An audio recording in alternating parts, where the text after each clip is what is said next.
नमस्कार, आप देख रहे हैं पंजाब केसरी टीवी और मैं हूं प्रवीण झा। बिहार में इस वक्त की सबसे बड़ी खबर आपको बता दें कि पप्पू यादव को गिरफ्तार कर लिया गया है। ये तो सुबह से खबर है, लेकिन अब उसी में एक और बड़ी खबर यह है कि पप्पू यादव को मधेपुरा की पुलिस आ गई है पटना गिरफ्तार कर ले जाने के लिए। अब सवाल उठता है कि मधेपुरा की पुलिस किस मामले में गिरफ्तार करेगी। तो आपको बता दें कि मधेपुरा की पुलिस जो है वो पप्पू यादव को पुराने मामले में, यानी पुराने ऊपर जो दर्ज मामला है एक किडनैपिंग का, उस मामले में गिरफ्तार करने के लिए मधेपुरा की पुलिस पटना पहुंच गई है और अब उनको वहां से गिरफ्तार कर मधेपुरा ले जाएगी। इससे पहले उनको लॉकडाउन का पालन नहीं करने के लिए उनको यह कहकर गिरफ्तार किया गया था कि उनके पास कोई परमिशन नहीं है, वो लगातार कोविड वार्ड में जा रहे हैं, और इस तरह से उनके ऊपर यह आरोप लगाकर आज सुबह उनको सबसे पहले गिरफ्तार कर लिया गया। लेकिन अब सवाल उठता है कि अब क्या उनके ऊपर राजनीतिक शिकंजा कस रहा है?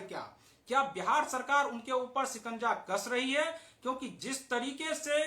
राजीव प्रताप रूडी के केस को उन्होंने उठाया, उस मामले में जिस तरह से वो अमनौर में एक सामुदायिक भवन का जो जगह था वहां पर 30 से ज्यादा एम्बुलेंस खड़ी थी, और आपको पता है कि बिहार में इस वक्त एम्बुलेंस की सख्त जरूरत है, क्योंकि एम्बुलेंस के अभाव में लोग मरीज दम तोड़ रहे हैं और वहां पर लोगों को एम्बुलेंस नहीं मिल रहा है। यहां तक कि सब वाहन भी नहीं मिल रहा है। जब लोगों की मौत हो जाती है तो उनको ले जाने के लिए वहां से कोई साधन नहीं मिलता उनको।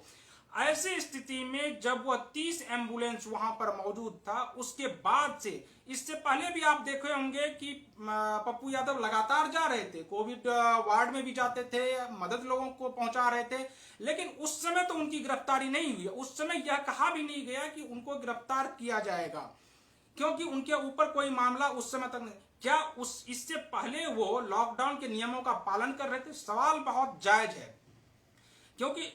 वो पहली बार तो आज निकले नहीं थे, इससे पहले भी वो निकल रहे थे, और अगर लोगों की मदद कर रहे थे तो उस समय तक उनके ऊपर कोई मामला दर्ज नहीं होता है। लेकिन जैसे ही वो राजीव प्रताप रूडी का केस उठाते हैं और एक टीवी डिबेट शो में संबित पात्रा को यह चैलेंज किया जाता है कि आप लोगों जब वो गलत कर रहे हैं तो आप लोगों ने उनको गिरफ्तार क्यों नहीं करवाया, और उसी के बाद से देखिए कि संबित पात्रा ने उस शो में कहा था कि पप्पू यादव की गिरफ्तारी जरूर होगी, कानूनी कार्रवाई की जा रही है और पप्पू यादव की गिरफ्तारी होगी। तो ऐसे में सवाल उठता है कि क्या यह राजनीतिक द्वेष की वजह से पप्पू यादव को गिरफ्तार किया गया है? क्योंकि जब आज पूरे प्रदेश में सबसे बड़ी खबर यही है कि पप्पू यादव को गिरफ्तार किया गया है। आप देखिए कि पप्पू यादव सिर्फ इसमें नहीं कि कोविड में वो लोगों की मदद कर रहे हैं, आप इससे पहले भी देखिए जब बाढ़ की हालात हुई थी, पटना में बाढ़ से तबाही मची थी, उस समय पप्पू यादव ने जबरदस्त मदद पहुंचाया था लोगों को। क्या इसके बाद भी अगर पप्पू यादव मदद कर रहे हैं, मान लिया जाए लॉकडाउन के नियमों का वो पालन नहीं कर रहे हैं, उनके ऊपर कार्रवाई हो सकती है, वो कानून कार्रवाई जो होना था वो हो रही है, लेकिन सवाल यह जायज है कि क्या इससे पहले राजीव प्रताप रूडी प्रकरण से पहले उनके ऊपर कोई मामला क्यों नहीं दर्ज किया गया? क्या बिहार सरकार को यह पता नहीं था कि पप्पू यादव निकलकर कोविड वार्ड में जा रहे हैं, जगह जगह अस्पतालों में जा रहे हैं? जब वो पूरे बिहार का भ्रमण कर रहे थे, अलग अलग जिलों में जा रहे थे, अलग अलग अस्पतालों में जा रहे थे, उस समय क्या बिहार सरकार सोई हुई थी? क्या बिहार सरकार को उस वक्त वह नहीं दिख रहा था कि पप्पू यादव बिना किसी परमिशन के कोविड वार्ड में जा रहे हैं? तो ऐसे में सवाल बनता है कि क्या पप्पू यादव पर जो यह कार्रवाई हुई है वो राजीव प्रताप रूडी प्रकरण के बाद हुई है? और अगर ऐसा हुआ है तो क्यों राजीव प्रताप रूडी के उस मामले की जांच क्यों नहीं होनी चाहिए? आखिर वहां 30 एम्बुलेंस क्यों खड़ी थी? आखिर क्या हो रहा था? क्या बिहार सरकार को यह पता नहीं है कि वहां पर 30 एम्बुलेंस खड़ी है? अगर वह 30 एम्बुलेंस, और जिसका हवाला दिया जा रहा है कि नहीं ड्राइवर नहीं है, तो मान लीजिए पप्पू यादव ने कहा कि आपके पास ड्राइवर नहीं है, आप इस ड्राइवर को लीजिए। लोगों की भलाई तो इसमें होती कि पप्पू यादव के उस ड्राइवर को सरकार अपने पास बुलाती और उनसे प्रशिक्षण का जो भी होता है कि हाँ आपके पास कार्ड है या नहीं है, ड्राइविंग लाइसेंस है या नहीं है, आपके पास पूरा प्रोसेस, आपको गाड़ी चलाने का अनुभव है या नहीं है, वह आप जांच करते और उसके बाद आप उसी एम्बुलेंस को वहां से निकलवा करके उन ड्राइवरों से चलवाते, तो लोगों को यह मदद पहुंच सकता था। लेकिन यह सरकार ने यह नहीं किया, और यह या तो बीजेपी के दबाव में या नीतीश सरकार का जो भी फैसला है, लेकिन इस फैसले के खिलाफ पूरे बिहार में नीतीश सरकार के खिलाफ एक प्रकार से आम लोगों का गुस्सा जाहिर हो रहा है। और हम लोगों के पास ऐसी सूचनाएं भी आ रही हैं कि लगातार लोग इस चीज का विरोध कर रहे हैं, और पप्पू यादव के लिए लोग उनकी रिहाई के लिए लगातार कह रहे हैं कि सरकार केवल बहुत गलत काम कर रही है, पप्पू यादव को रिहा करना चाहिए। लेकिन अब जिस तरह से देखिए, पप्पू यादव को रिहा करने की बात तो दूर हो गई, अब उनके ऊपर पुराने केसों को और उनका पुराना केस खंगाला जा रहा है कि उनके ऊपर और कौन कौन से मामले दर्ज हैं। अभी आप देखिए, जिस तरह से उनके ऊपर किडनैपिंग वाला जो मामला बहुत पुराना मामला है, उस मामले को फिर से खोला गया है, और अब उस मामले में मधेपुरा पुलिस गिरफ्तार करने के लिए पटना पहुंची है। सवाल यह है कि क्या पप्पू यादव जो है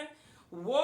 लोगों की भलाई कर रहे हैं, इसीलिए उनके ऊपर कार्रवाई हो रही है? अगर यही स्थिति रही और राज्य सरकार इसी तरह से पॉलिटिकल वेंडेटा के तहत अगर कर रही है यह कार्रवाई, तो निश्चित रूप से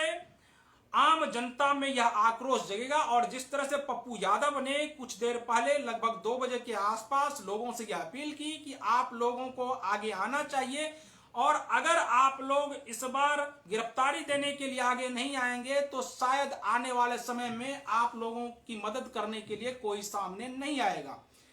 इससे पहले आपको एक और बात बता दें कि पप्पू यादव ने यह कहते हुए भी यह कहा कि मैं खाना अभी से छोड़ रहा हूं, क्योंकि बिहार सरकार जो है वो अस्पतालों में भोजन उपलब्ध नहीं करा रही है। हालांकि इसमें कितनी सत्यता है इसके बारे में अभी मैं उस पर बाद में जाऊंगा, और क्या सत्यता है भोजन वहां पहुंचाने की या नहीं पहुंचाने की, इस पर मैं बाद में बात कर लूंगा। लेकिन अभी जिस तरीके से कि पप्पू यादव को गिरफ्तार किया गया, इसके बावजूद जाप के कार्यकर्ता लगातार अस्पतालों में जाकर लोगों को भोजन मुहैया करा रहे हैं, तो यह एक छोटी पार्टी होने के बावजूद जो पप्पू यादव के कार्यकर्ता कर रहे हैं वो लोगों की भलाई के लिए कर रहे हैं, और यह अच्छा कार्य माना जाएगा। मैं तो नीतीश कुमार से यह उम्मीद करता हूं कि नीतीश कुमार यह आज कहते, उनकी गिरफ्तारी के बजाय आज वह यह कहते कि नहीं, आप जिस तरह से पप्पू यादव काम कर रहे हैं, बाकी पार्टियों के लोग भी सामने आइए, बाकी नेता भी सामने आइए और सरकार की मदद कीजिए। आप बाद में उनके ऊपर केस चला लेते, अगर वो गैर कानूनी रूप से जा रहे थे तो निश्चित रूप से उनके ऊपर कानूनी कार्रवाई होनी चाहिए, और इसमें कोई शंका नहीं है कि भारत की जो कानूनी प्रक्रिया है उस कानूनी प्रक्रिया के अंतर्गत उनके ऊपर कार्रवाई होनी चाहिए। लेकिन अभी लोगों को मदद की जरूरत है, लोगों को मदद चाहिए, और अगर इस मदद के समय में जो एकमात्र नेता बिहार में अगर खुलकर मदद कर रहे हैं उनको भी आप गिरफ्तार कर लेंगे, तो जिन लोगों की जान उनकी वजह से बच रही थी उनका अब क्या होगा? क्योंकि अगर मान लिया जाए उनकी पार्टी के लोग मदद करेंगे, लेकिन अगर उनका जो उनकी पार्टी का जो प्रमुख है अगर वही गिरफ्तार हो जाएंगे तो मनोबल ऐसे में कार्यकर्ताओं का घटता है, और उनको यह लगेगा कि अगर हमारे मतलब प्रमुख गिरफ्तार हो सकते हैं तो हम लोगों की क्या औकात है। तो इस वजह से मैं उम्मीद करता हूं कि नीतीश कुमार इस पर संज्ञान लेंगे और जल्द पप्पू यादव की रिहाई के लिए वो इस तरह का कोई ना कोई फैसला जरूर करेंगे कि नहीं, पप्पू यादव पर जो केस लगे हैं उसके बारे में हम बाद में कर लेंगे और चर्चा, लेकिन अभी फिलहाल इस मामले को यहीं रोक दिया जाए। और बिहार की जनता के लिए भी यही सही रहेगा, क्योंकि कम से कम जिस तरह से लोगों की वो मदद कर रहे हैं ऐसे वक्त में लोगों को मदद की सख्त जरूरत है। रही बात कि उनके घर में वो रेमडेसिविर दवाई कहां से मंगवा रहे हैं, किस ब्लैक मार्केटिंग कर रहे हैं उनसे खरीद रहे हैं, किस तरह से उनके घर में जो है वो चाहे ऑक्सीजन कंसंट्रेटर हो या फिर ऑक्सीजन सिलेंडर की बात हो, या फिर आप कह रहे थे कि वेंटिलेटर, अगर वेंटिलेटर भी है तो वो लोगों की मदद के लिए वेंटिलेटर रखें। मान लिया जाए कि अगर वो गैर कानूनी है तो गैर कानूनी है तो उनके ऊपर कार्रवाई बनती है, लेकिन आपको अगर मदद कोई कर रहा है तो आप उनकी मदद लेने से पीछे क्यों हट रहे हैं, या आम जनता को मदद पहुंचाने वाले लोगों से पीछे क्यों हटवा रहे हैं? क्योंकि अगर पप्पू यादव जैसे लोग अगर मदद के लिए आगे नहीं आएंगे, या जितनी भी स्वयंसेवी संस्थाएं हैं वो मदद के लिए आगे नहीं आएगी, तो समझ लीजिए कि सरकार के ऊपर और कितना बोझ बढ़ेगा। तो ये और बात है कि सरकार अब पता नहीं क्या काम कर रही है, लेकिन जो पूरे बिहार के हालात हैं उस हालात को अभी तो लोग यही देख रहे हैं कि अभी जो हालात है बिहार में वह एक प्रकार से दयनीय है, क्योंकि किसी भी अस्पताल में कोई व्यवस्था मौजूद नहीं दिखाई दे रही है। आप देखिए कि सहरसा में 60 बेडों का एक अस्पताल जो है वहां पर वो इसी तरह बंद पड़ा हुआ है। कहीं पर 5 वेंटिलेटर है तो उसको चलाने वाले टेक्नीशियन नहीं है, कहीं पर दवाई नहीं है, कहीं पर डॉक्टर नहीं है।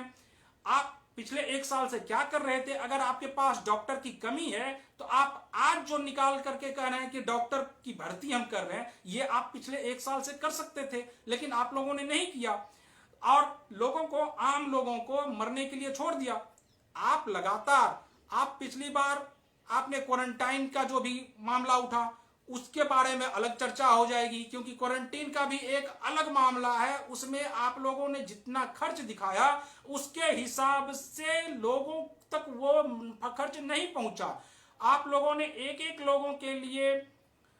800, 2000, 2100, 2500 रुपए का बिल दिखाया गया, लेकिन उनके ऊपर उनको क्या मिल रहा था वो वहां के उस समय वीडियो जारी हो रहा था कि उनको क्या मिला, उनको खाने के लिए क्या मिला, उनको रहने के लिए क्या मिला, उनको दवाई के रूप में क्या मिला, उनको कुछ नहीं मिल रहा था। ऐसी स्थिति में मैं उम्मीद करता हूं कि नीतीश कुमार इस पूरे मामले पर